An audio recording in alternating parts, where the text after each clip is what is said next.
Welcome to the Art of Conscious Living. I'm so very, very pleased to have as my guest today, Lori Grace. She has done so much, but she really gets things done. She's been in the Green Initiative. She's also been in a way of communicating in an effective way, of nonviolent communication, and early parts of her early years in the way of Tantra, and so much more. And I'm so very happy to have her in the studio today to discuss this and so much more. Thank you. How are you today, Lori? I'm feeling great, thank you. Thank you for taking time out of your very, very busy schedule to sit here and talk with me and share with others. Thank you, Victoria. Thank you. Wow. Well, the subject matter is nonviolent communication. Marshall Rosenberg, who was a psychologist who's wanted to change his practice. Instead of medicating people or having to talk therapy, he saw of all the other great possibilities that could be.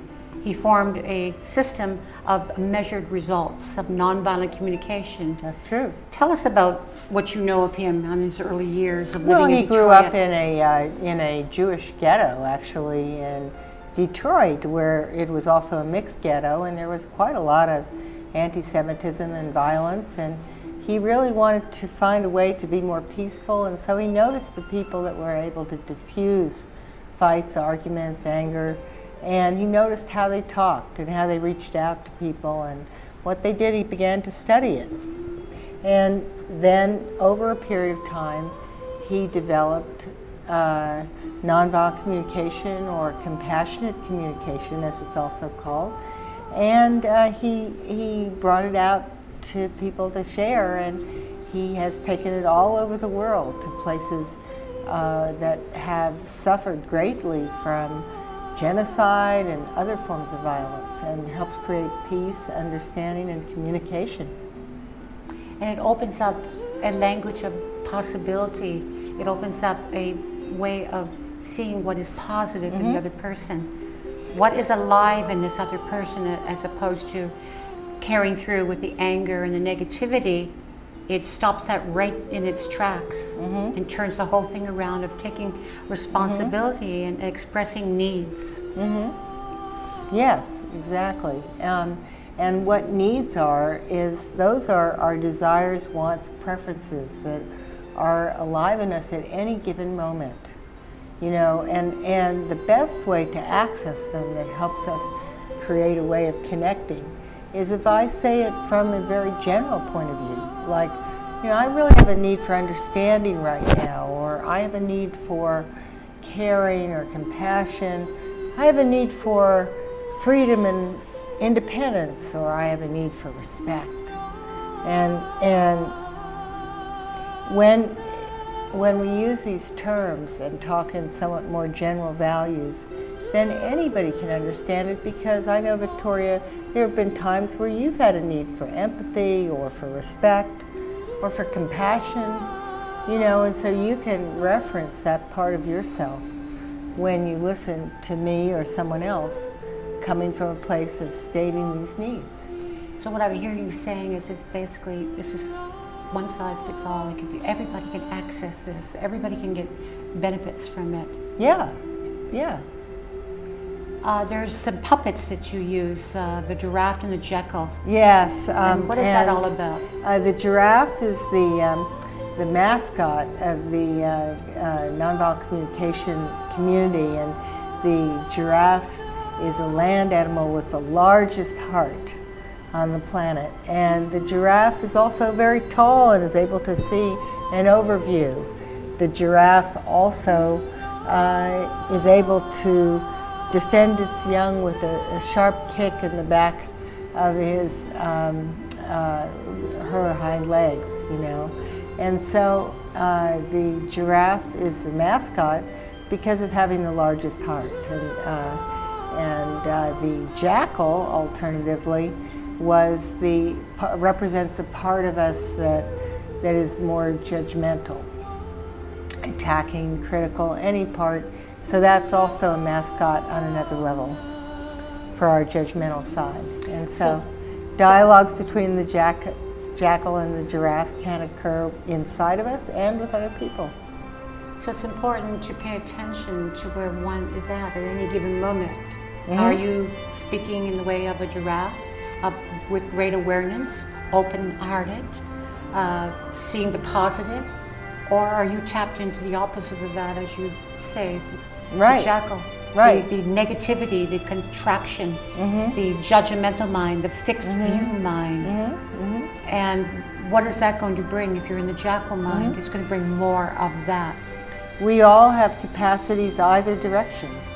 And where we choose to focus or what we choose to develop is going to either increase the amount of joy, peace, and harmony in our life, or increase the amount of conflict, pain, and suffering.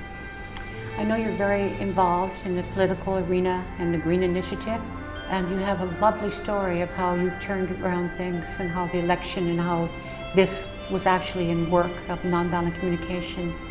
Well, actually, just to fill you in, if I was going to lobby somebody, or I was going to try to canvass votes for someone, the best thing I can do is to really understand what the needs are of the other person and see if there's something that they are wanting that I might be able to fulfill that will help those needs. And this was something that came up for me in the 2004 presidential election, in the time of the recount that occurred in Ohio, New Mexico, and New Hampshire. And that was that there were people that really had a lot of doubt that Bush had won the 2004 election. And there were recounts going on, there were doubts about the electronic voting machines. There were reports of hugely long lines in progressive areas like black neighborhoods and colleges and universities, voter stations in those places. And there was and we were all involved with, let's say, the recount in Ohio, and I was working with people there. And it became clear that we weren't getting any media coverage for the unfairnesses that had occurred in the 2004 presidential election, and really wanted people in the mainstream media to actually see and be aware of what was happening. Now, it was December, the recounts had been going on, Kerry was not responding, but we really wanted to make a difference here, and there were many people at that moment that were petitioning Senator Barbara Boxer to stand up and say that she really doubted the election. And there's this opportunity just before a president gets inaugurated for any one senator can set a whole conversation going by standing up and saying that she protests or he protests a given election. And I was well aware that Barbara Boxer had her own doubts about the 2004 election. So instead of being one of the 10,000 people that wrote her letters telling her to stand up and protest the results of the election, I had this light bulb go off in me with nonviolent communication, which was there's a part of nonviolent communication where you ask somebody what would they need to say yes to my request. And so what my request was, Barbara, would you be willing to stand up and share your true feelings about the 2004 election, your concerns? And a lot of it was focused on Ohio at that time. And I actually mostly dialogued through her top aides. But what we learned was that, yes, this was about a month before the Bush was inaugurated, that there was something that she would need to feel the sense of courage and support to stand up and be the first senator in 200 years to speak about the inequities in the 2004 election. And that was, she needed support and connection with Ohio. And if you can see, I'm using sort of general words, support and connection. Well, there was a form that that really pleased her, which was to be connected with a federal congressperson who was also concerned about what was happening in Ohio. Because here in California, things seemed to be okay. She didn't, you know, as a California senator, she didn't feel like she should really comment on Ohio. Well, in listening to that, I began to see what her needs were, and then, because I'd been involved for a while, we actually connected her with Ohio Congresswoman and a former judge, Stephanie Tubbs Jones, who then, their dialogues over the whole month of December played a decisive role in Barbara's choice to stand up and comment. And when Barbara stood up, then it opened the whole floor to be for senators. And when Stephanie Tubbs Jones stood up, it opened the whole House of Representatives to you know, different people to comment on the 2004 election. And it was the first time that any coverage of the inequities of the 2004 election ever hit mainstream television. That's amazing story. And it was presented on C-SPAN. But it was, instead of, so to summarize, instead of telling Barbara, you know, Barbara, I want you to stand up and protest this election. We know full well you don't like it. I'd like you to stand up. The approach that I had is, what do you need to feel comfortable standing up? And then, you know, hearing the general aspects of that. Out the support and is there a way that I can provide it? Yeah. Yes. And I was actually thanked by her specifically for that. And I was, you know, her aides mentioned to me that that was the key ingredient for them. That's amazing. It just shows the great possibilities in the smallest to the greatest thing could happen. And I was on Capitol Hill, and we met with them for about an hour and a half the day before she stood up. I didn't know whether she made her decision the night before she stood up, because it was scary doing that. First senator in 200 years. I know this work of Marshall Rosenberg is in the prisons. Yes, in that's many right. different countries, and the results are phenomenal. But it sounds to me that in the political arena, it's greatly needed there. I mean, all this fighting back and forth, and all the negative and the bad negative campaigning can be replaced by, as what they're talking about now. Obama has just mentioned the other night. And then there's another thing that I have also developed called empathic canvassing. I mean, if you're a voter, I'm going door to door. My best way of making connection with you is not to start a conversation saying, do you have time to let me tell you why I think so-and-so is a good person to vote for? That is not the way to go. Right.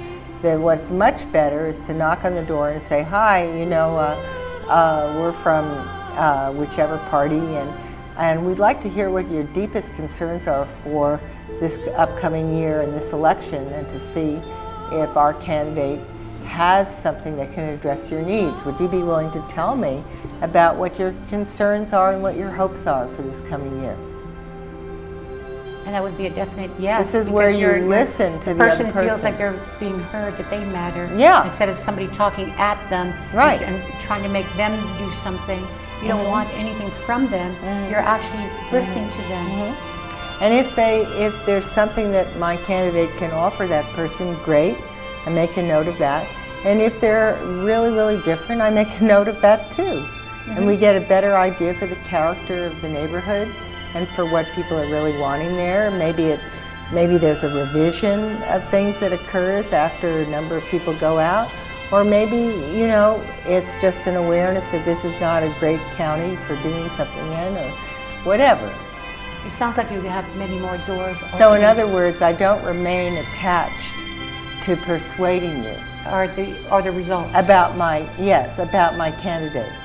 I'm here to really listen to you and really understand if the candidate that I'm promoting has something really truly valuable for you, independent of how much I like this candidate. It sounds So. to me that this could be taught to all the different, Yeah, it's different basic. elections and You different know, campaigns. it's the same as sales, really. Yes. You know, a true salesperson listens to the needs of their customer profoundly, and then sees if there's a product that is really going to address that person's needs, and also is willing to let go if there isn't. So this would be, in essence, known as the most effective way to communicate. Yeah. And you can measure the results of this way Yeah. of communication. Yeah.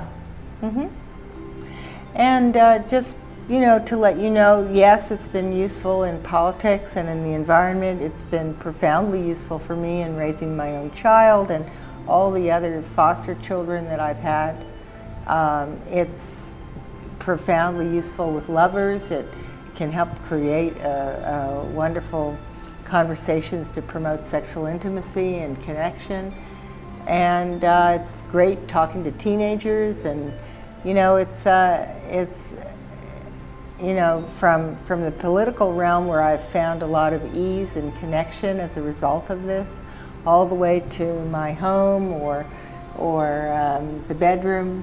You know, it's been a way of communicating that I really champion and appreciate so much. Wow, it's indeed something that could be used all across the board. Yeah. In every circumstances. Yeah. What is the most noticeable thing that you see happening when you use nonviolent communication to those who don't use it and don't know about it? Oh, you mean if I'm in the general public and I'm using it? Well, let me define that question. Would it be that if you know about it and the other person doesn't know anything about it and not interested to know anything about it, is it impossible or difficult, or is there totally Well, the way that useless the to way that apply it at that time? actually no, it's not. It is in no way useless. It's very useful. And basically, what happens is people end up feeling more connected with as a result of the skills. So let's say somebody is, you know, is saying,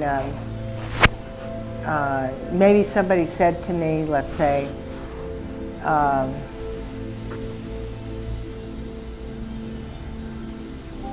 how could you be so rude to me as to walk out in the middle of my talk? And you know, what I might say back to that person is, I'm really getting how upset you are and how you really wanted my total and undivided attention. Or, you know, this kind of thing, and how much that meant to you to have that focus. And that seems to bite into their And you see, that's anger the underlying need that was unmet, that drove that anger, that created that anger. Okay? And what happens is people tend to respond, well, yes, I wanted that. I wanted that focus and attention. And, you know, and then maybe I'd say, I can really see how upsetting that was not to get it. But, you know, are you willing to hear what happened for me when I had to leave? You know, so when people feel like they've been gotten for their frustration and what their unmet need is, very often they're more willing to hear, you know, what the other person is saying. And so actually what happened there is that there's a playing level field. They see that you are opening up with your vulnerability. And with that vulnerability, they're able to open up to a soft spot in them. And also I connected with their needs, with the need for focus and attention. And I paid attention to that. And I empathized with their anger at not getting their needs met. And in nonviolent communication, the thing that I celebrate is that the belief is that I can't make you angry. The only way that anger comes up in you is if you have needs that are not met, okay? In other words, if you have a need for focus and attention and then you didn't get it, that unmet need inside of you stimulated anger. Okay? It's not that I made you angry. So it's allowing... And so if I can really hold that, then I can talk to you and really go into those needs and understand it without getting defensive, you know, which might be a tendency. You know, if someone says, you know, how rude of you to have walked out in the middle of my talk. I wasn't rude. I was dealing with an emergency that happened. Do you see what I mean? That would be a defensive response that wouldn't meet and reach into their needs. Right. Is that clear? Yes, absolutely. Oh, wonderful. Good. Yes. So it's about bringing the aliveness, bringing the neutrality, and seeing the needs in the others of what their needs are, and bring it to our attention, both attention, who's involved in that situation at that moment. And when all that is defined and brought to the forefront, all things are possible. Yes, all the things, so the possibility of positiveness is possible then. On the contrary, it doesn't allow for the negativity to happen. That's true. And you know, sometimes to be able to have that presence to respond to somebody, I might have to really empathize with myself first. Let's repeat it back. If you had been again the person to say, how rude of you to walk out in the middle of my talk. All right? So I might have said, oh my God, oh, I feel really upset that this person isn't seeing me. I really have a need to be seen and understood, and I'm feeling upset. I might need to give myself that attention, you know? And then I would want to take time to imagine your needs, which is you felt upset because you really had a need for attention and focus. That might be my imagining. And then I would reach into you with those questions. All I'm saying right here, right now, is to have the strength and presence to be able to address this. I might need to give myself a little love and empathy first, maybe take a breath, you know, relax my shoulders a little bit. And how we are with our bodies also affects, you know, how centered we can be in times of stress. And it sounds to be that we are there to be responsible not only for ourselves but for the others. In saying that, maybe that person doesn't know exactly how to say what they want or what their needs are. They're building themselves up in an angered state where they get totally oblivious to any possibilities of anything positive. So therefore it's a responsibility for us to help them. And it's basically mostly what people are not saying. It's what they're not saying. Underneath what they're not saying, there's a certain intuitiveness to that we can feel and bring that to the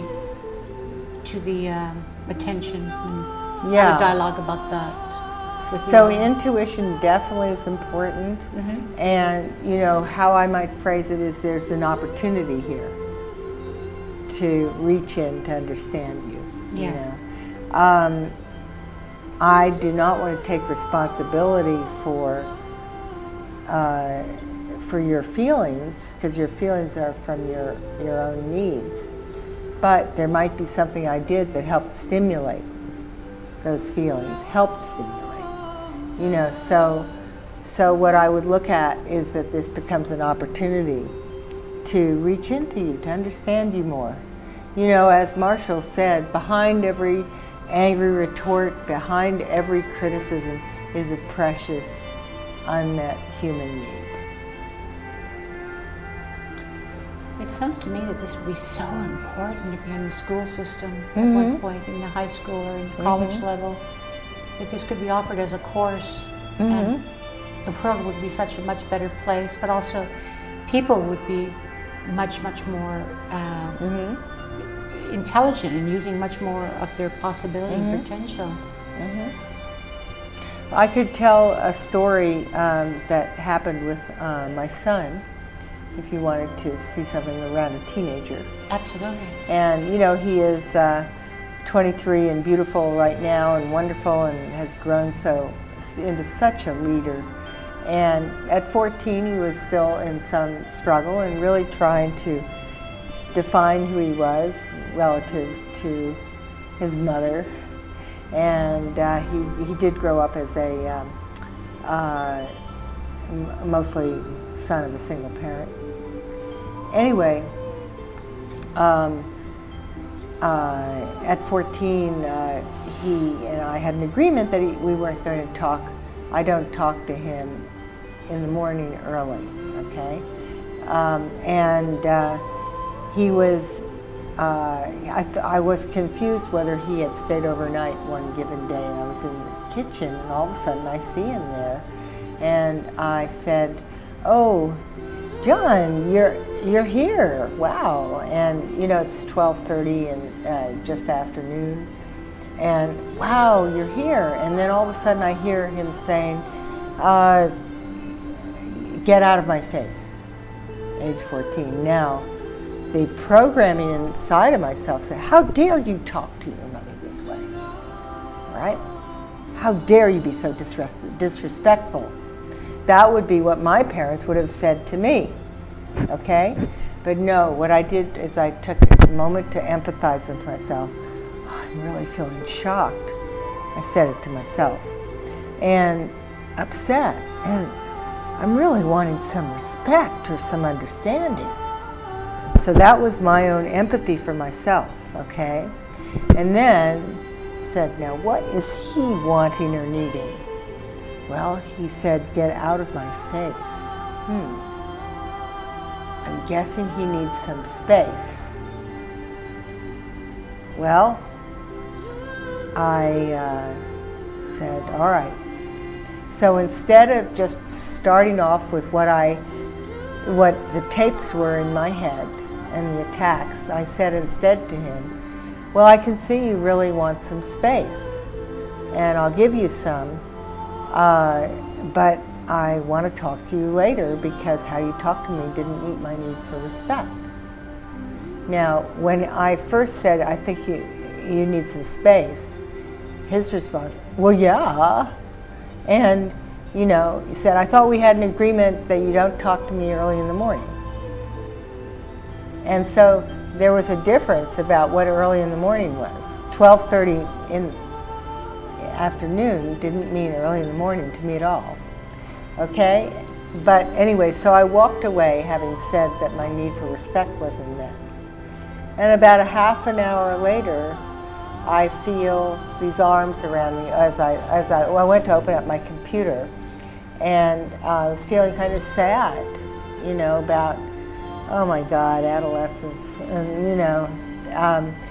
But then a half an hour later, I felt I was working on my computer, and I feel these arms come around me from behind, and lo and behold, it's my son saying, "Mom, I'm sorry, I can be really mean sometimes.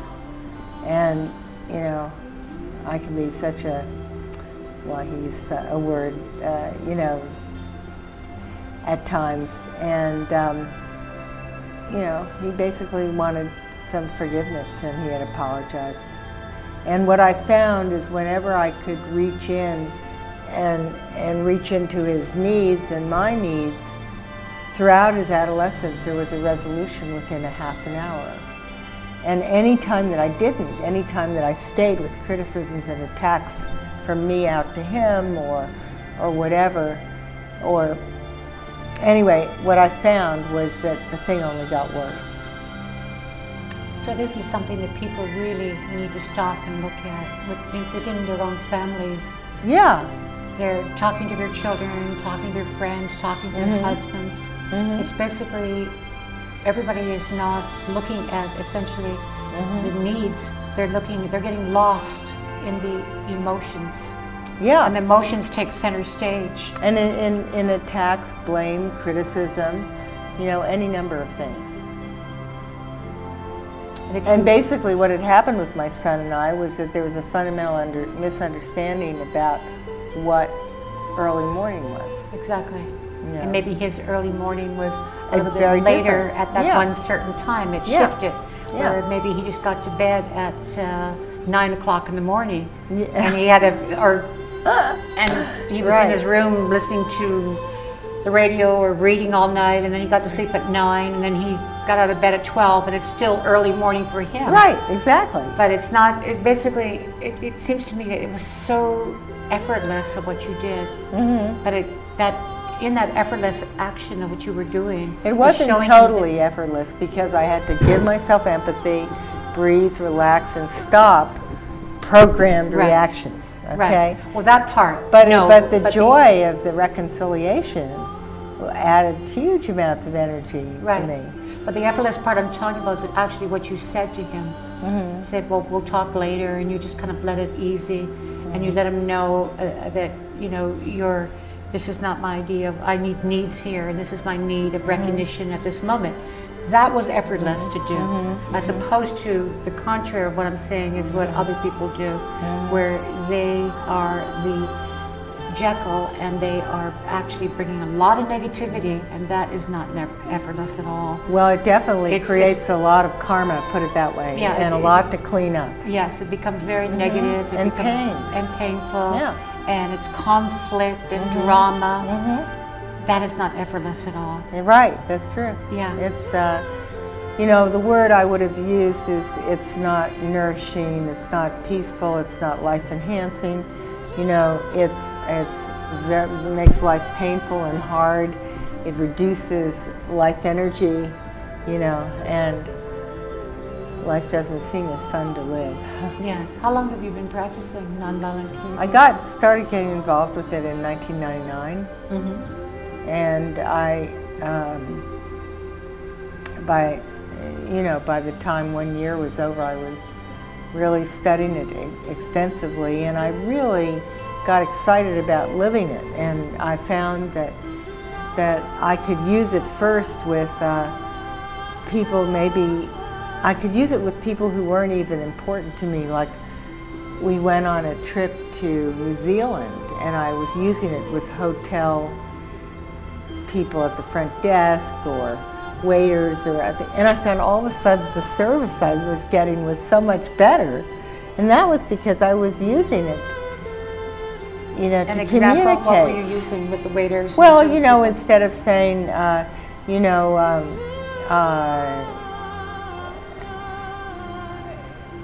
something. Let's say somebody had brought something that where there was something missing that I had requested. I'd really, let's say I'd first said, "Can I have some tea with milk, please?" That was part of my order. And then if I just got the tea or something like that, I'd say, instead of, I said that I wanted tea with milk. I'd like you to bring it now. I mean, that would be very demanding, okay?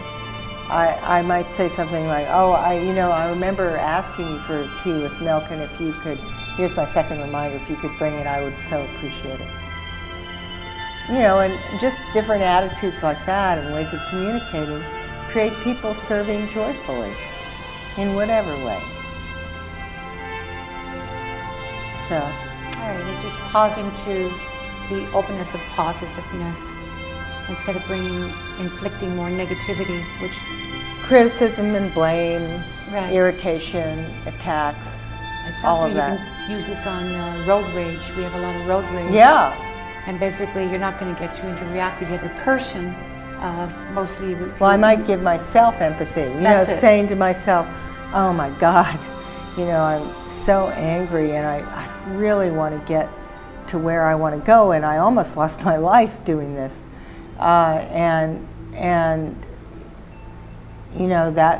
That might be the empathy that I'd give myself. But if I, give him the finger out the window, I know that God knows what he might do. I really want to have more safety for myself, and I just want to breathe and just give myself some empathy for my frustration. And next time I better leave a little bit more time. I noticed I was, this time I was driving too close to another vehicle. So, you know, I can see how being cut off by this car, you know, really brought up my concern about my own safety and my own anger. Yes, and then furthering that, you can also bring it to understanding to that person. Yeah. Perhaps they're at a crisis, perhaps. Yeah. Or even if there's no. Maybe they're concerned why. about something, and maybe they, you know, are really hurrying to get somewhere, and they weren't fully paying attention, and Yes. you know, and both of us are there because I was tailgating, you know, and I take responsibility for what I did. Exactly. To help her, you know, challenge my own need for safety. And I think that's the key factor right there. That what you said is you take responsibility. Yeah. And it seems to me of the Jackal, it's the blame, the criticism, and there's a lot of that going around the world as we are possibly living in degenerate times here. Yeah, yeah. And it's so much, and that's how to detach ourselves from that degenerate times that we're living in here, that we can purify and we can take that responsibility and take the positive way of doing it. And it takes really showing up, but then it takes actually a method of what to do and how to do that. And the method of nonviolent communication is definitely a method. It will give you the measured results. You will see it. You will see how your life, such as the example you made with your son there, you could have easily have made a conflict more and more drama with him and more separation and disconnect, and that would have went on for years and years and years. But instead, you quite simply, he came to you in a beautiful way. Exactly. And that happened repeated times, so I can assure you that it's reliable. Yes. Have you ever came across any other method that would be comparative to this? Well, this I found, I had studied 4 other styles of conflict resolution and communication prior to that.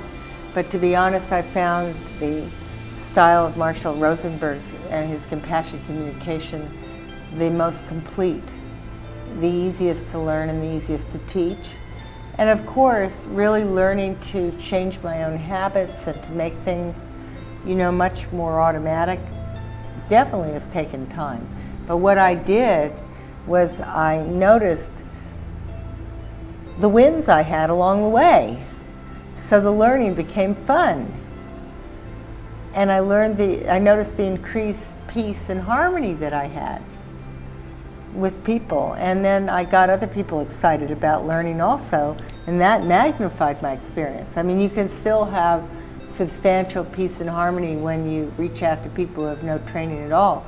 When you start reaching out to people who are also getting training, oh my gosh, it's really good then.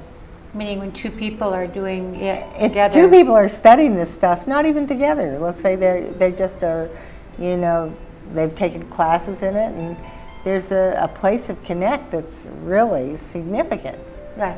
What I was suggesting, if husband and wife were practicing this together, that's wonderful. Exponentially, it would become. Yeah. Oh my God. The rewards and the benefits would become fantastic. And I had done many years in different relationships of couple therapy and with my former husband, and the results of communicating with nonviolent communication were so much more significant. Now, I do want to say that it is an educational process. It's not an analytic process. And so when I work with couples, I like them to have taken some time to read a book on nonviolent communication, a small one at least, you know, perhaps a pamphlet first. Just or to listen get to CDs and DVDs that are the CDs or DVDs, to get some feeling for the systems. And then if 2 people are in major conflict, I see each member of a couple first alone, so that I can get really clear on their feelings and needs. And it doesn't even need much time. It might be just over the phone, it might be just a half an hour. And then when both of them meet, I really enjoy doing what I've seen Marshall do so beautifully, and with couples with long-standing arguments, is that he took the time to have each member of a couple fully understand the other's needs, and then to stay in empathic connection, and then to begin to be open to the wonderful solutions that can begin to bubble up that neither party may have even thought of even remotely beforehand. This makes me think of divorce. Perfect place for this to be used. Yeah. Divorce, when everybody's trying to find could make the it wrong in each other, and the separation and the hurts and the pain and all that. So this could just turn that all around. It helps. Definitely. What final words would you like to leave to the audience, people who are listening and saying, well, I'd like to learn more about this, and I'd like to know exactly, I've heard a taste of what we're talking about, but yet really... Should I talk to the audience or talk to you? Yes, please. I just want to invite you to take time to study this and to add more joy into your life. And I do want to let you know that at Sunrise Center in Corte Madera, we're offering classes every month in a whole variety of different topics related with compassionate communication and with a number of different teachers. It's always good to get multiple styles. So I just really want to invite you and to look us up at sunrise-center.org or give us a call at 924-7824 in the 415 area code. Thank you, Laurie Grace. It's been an honor and a great, great, great pleasure to speak with you. Victoria. And I look forward to all our conversations in the future, because there's so much more we need to talk about. Thank you, Victoria. Thank you.